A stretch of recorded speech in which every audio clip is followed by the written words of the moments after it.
We have a special guest to get to as today is a Tuesday. It took a little while to get to him, but I think it's going to be worth the wait. The inspiring story of a man who refused to let Parkinson's disease stand in the way of a lifelong dream. His name is Harvey Silikovitz. He is an attorney in West Orange, New Jersey, and he recently appeared on Jeopardy, which airs here on WCNC Charlotte. And really, after more than 2 decades of auditioning and 5 years since his Parkinson's diagnosis, he was on Jeopardy. He won, and he has a message of hope this morning. Harvey, how are you? We did it. We're here.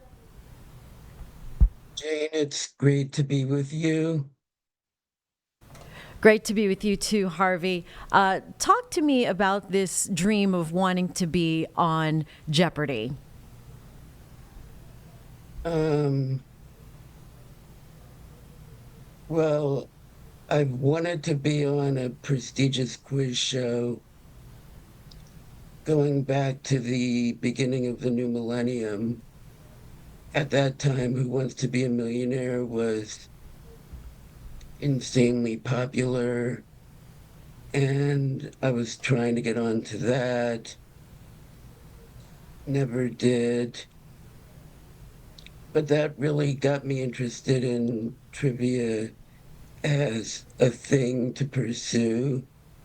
And I realized that although I didn't have a background in anything like Quiz Bowl, the reading and exploration and visiting museums and such that I've been doing on my own had taught me a lot of the types of information that come up on quiz shows. And around that time, a friend of mine going back to my adolescent years, who I knew from a gifted and talented summer program, appeared on Jeopardy, and he won 3 games, and he encouraged me to try out.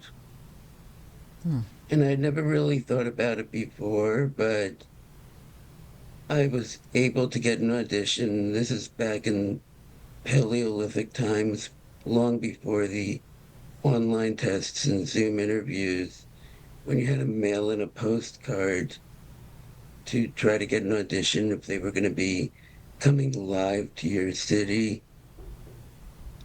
And I got an audition at a hotel in New York in January 2001, which marks the beginning of my efforts to get on the show.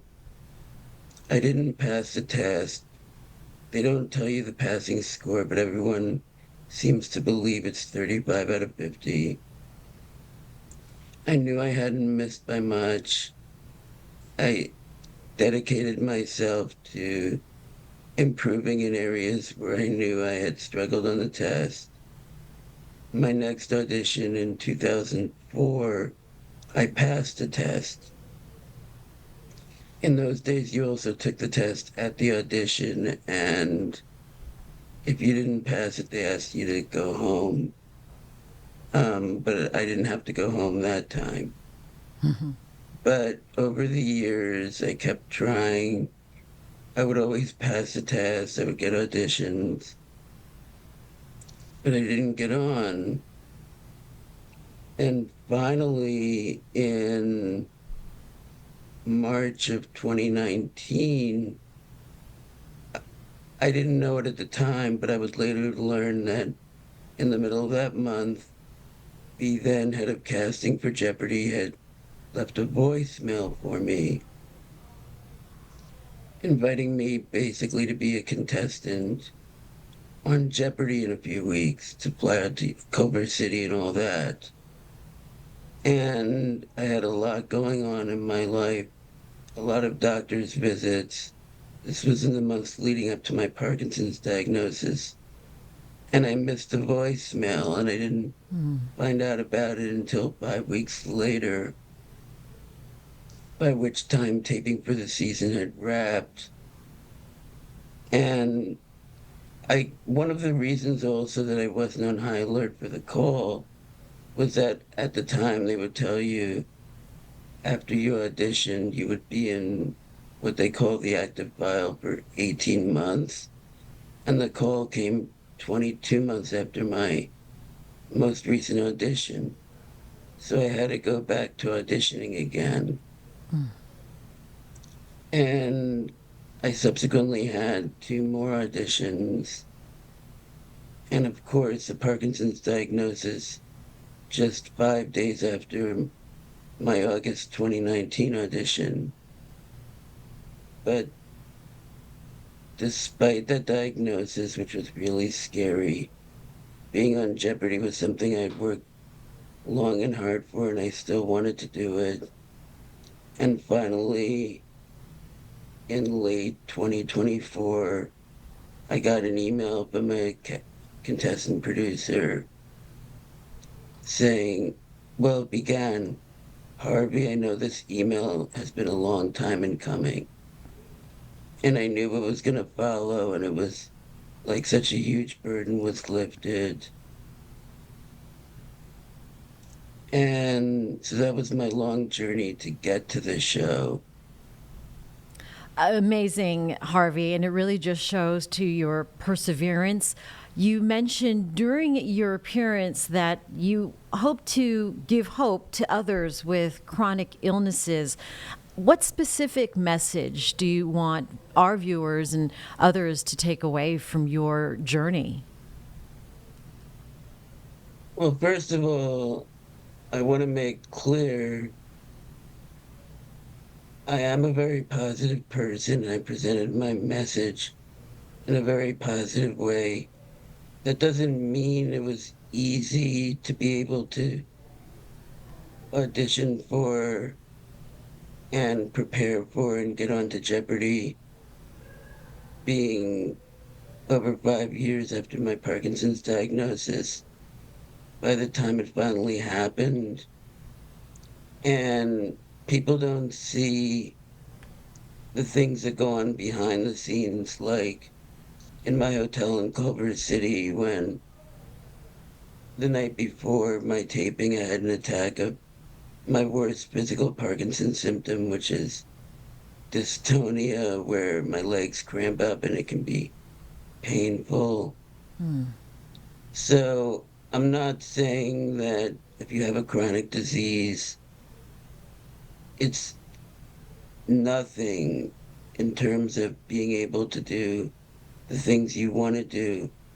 But I believe very strongly in pushing very hard and doing whatever is necessary despite the effects of, in my case, of Parkinson's, to do the things in my life that bring me passion and joy for as long as I can. I mean, we're looking at And pictures of your travels, and it seems like you are able to still really live a high quality life, a full life, traveling the world. And it looks like you're a karaoke fan as well. yes, I love traveling, which is another activity that, even though it's harder post Parkinson's diagnosis, it's very important to me. And I've continued to visit international destinations. And for decades, I've enjoyed karaoke singing.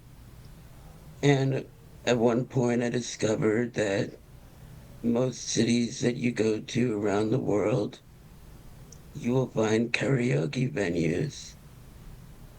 And one of the fascinating things to me about them is no matter what country, the locals in the karaoke bar or restaurant may not know a word of English, but they know all the English language songs and can sing them flawlessly.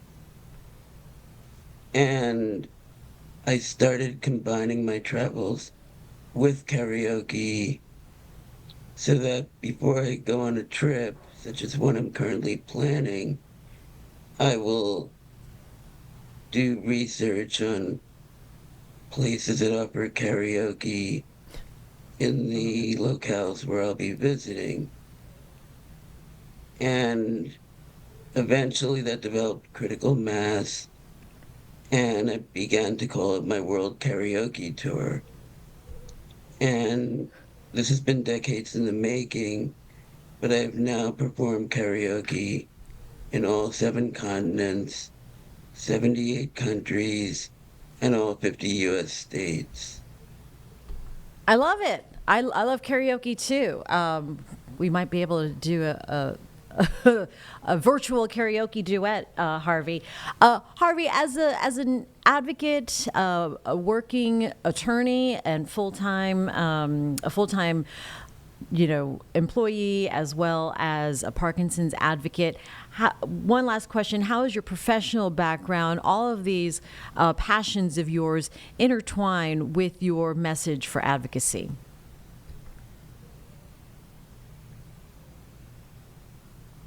It's a good question.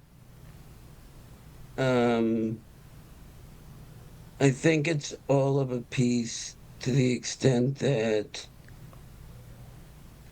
I'm now in the position of advocating for greater public awareness of Parkinson's and funding for research to hopefully find a cure. And I'm grateful that Jeopardy gave me a platform where I'm able to do good in that area. But until there is a cure, I think it's important that people who have Parkinson's are able to live as fulfilling lives as possible. And like I said, on that side of it, I think it's important for people to have the courage to try to do things that they were doing before the diagnosis that might be more difficult, but that make their lives more enjoyable.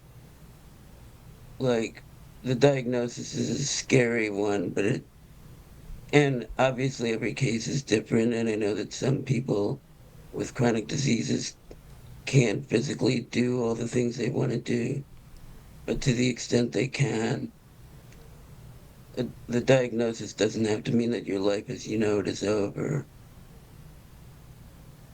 Harvey Silikovitz, thank you for joining us and sharing your inspiring story. It is a good message to those who are dealing with chronic illnesses and diseases, and those who are not. Just to live a purposeful life, a full, balanced life, and do the things that you're passionate about, and never give up on your dream. Appreciate you joining me this morning here. It's my pleasure, Jane.